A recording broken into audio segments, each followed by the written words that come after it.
Hello viewers, welcome to my channel Learning English Speaking.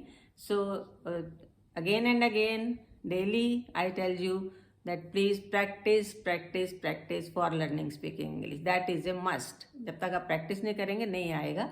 Today also we will learn some small sentences, but इसके साथ साथ हम usage भी सीखेंगे this और that का, these और those का. तो स्मॉल सेंटेंसेस भी हो जाएंगे, साथ में हम एक और भी चीज़ सीख लेंगे कि दिस को कहाँ यूज़ करना है, दैट को कहाँ यूज़ करना है, दीज को कहाँ यूज़ करना है, दोज को कहाँ यूज़ करना है.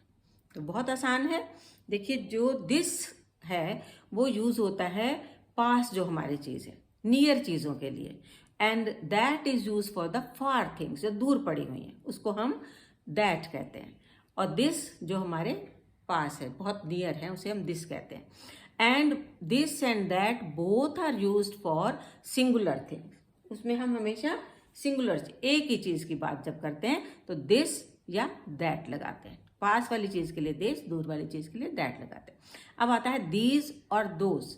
दीज अगेन प्लूरल में यूज होता है. बहुत एक से ज़्यादा चीज़ें हुए तो हम दीज कहेंगे, दिस नहीं कहेंगे. लेकिन वो भी पास वाली चीज़ के लिए हम दीज कहेंगे. और दोज जो दूर चीज़ें हैं और प्लूरल हैं उनको हम दोज कहेंगे.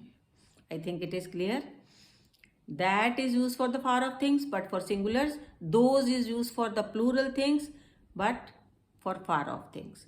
Then this is used for the near things but singular, and these are used for the near things but for plurals.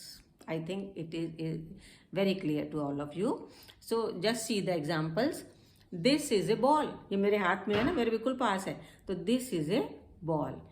And वो दूर रखा है बेड पे. That is a bat. Bat भी सिंगुलर है और that दूर भी है थोड़ा सा. That is a bat. Then comes this is a book. मेरे हाथ में है, पास है. दिस इज ए बुक और सिंगुलर है. एंड नोटबुक्स वहाँ रखी हैं बेड के ऊपर. एक नोटबुक रखी है तो हम कहेंगे दैट इज ए नोटबुक. वो दूर भी है और सिंगुलर भी है. तो this is a book, that is A notebook. फिर हम कहते हैं दिस इज ए पेन. मेरे हाथ में है, सिंगुलर है. That is a pen and sorry this is a pen and that is your pen. जो दूर पड़ा हुआ है वो दैट इज योर पेन. तो आपको समझ में आ गया कि दिस और दैट सिंगुलर के लिए यूज होता है बट दिस नियर चीज़ों के लिए, दैट फार ऑफ चीज़ों के लिए. अब हम आते हैं दीज के ऊपर. These are red flowers. देखिए एक से ज़्यादा है, एक से ज़्यादा फूल है तो ये दीज कहेंगे. प्लूरल में यूज होता है दीज. और दीज पास की चीज़ों में यूज होता है. मेरे हाथ में है, पास है, तो these are red flowers. But those are जो दूर रखे हैं, those are yellow flowers. Those दूर के लिए और दोज प्लूरल के लिए. वो भी बहुत सारे फ्लावर्स हैं. So those are yellow flowers. फिर हम कहते हैं दीज आर माई ग्लासेस.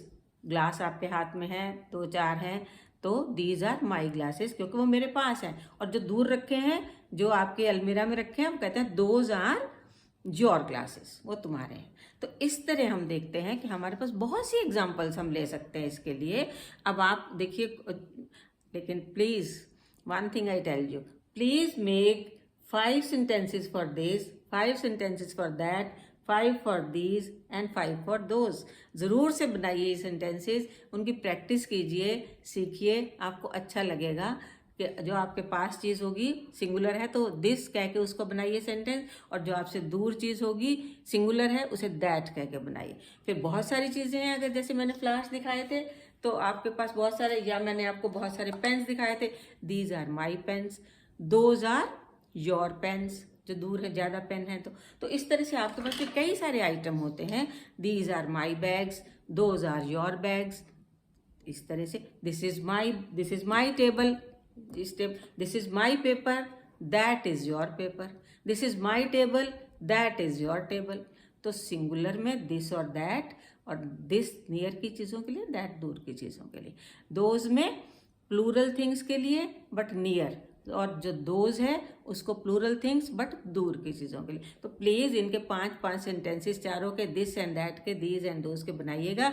और आपको कई सारे सेंटेंस भी बनाने आ जाएंगे. इन्हीं को देख के बना लीजिएगा. मैंने दिस इज ए बॉल कहा तो आप दिस इज ए बुक कह लीजिए, दिस इज अ बॉटल कह लीजिए, दिस इज ए बोल कह लीजिए. कितने सारे बन जाएंगे आपके, उन्हीं के साथ आप सेंटेंसेस बनाइए। I hope you will practicing all these sentences and you will learn to speak also these small sentences. It will help you in learning speaking English. So अगर आपको ये मेरा वीडियो अच्छा लगा हो तो प्लीज़ इसको लाइक और शेयर ज़रूर करिए। पहली बार आए हैं तो सब्सक्राइब करना तो बनता है, और सब्सक्राइब करने के साथ अगर बेल आइकन को प्रेस कर देंगे तो आपको मेरा वीडियो सबसे पहले मिलेगा देखने के लिए। और शेयर आप इतना करिए कि इतने सारे बच्चों तक पहुंचे। मैं हमेशा आई विश कि ये सब छोटे से छोटे और दूर दराज के बच्चों तक पहुंचे, so that they should also be benefited with all these videos and they should also learn how to speak English. They should never feel inferiority complex while going outside of their village or outside their town. क्योंकि बाहर जाना है तो हर एक को English बोलने की आजकल ज़रूरत पड़ती है, because this is an international language.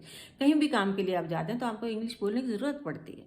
So please take care, learn this sentences, try to make new sentences. फिर मिलते हैं। Okay, bye bye, have a nice day.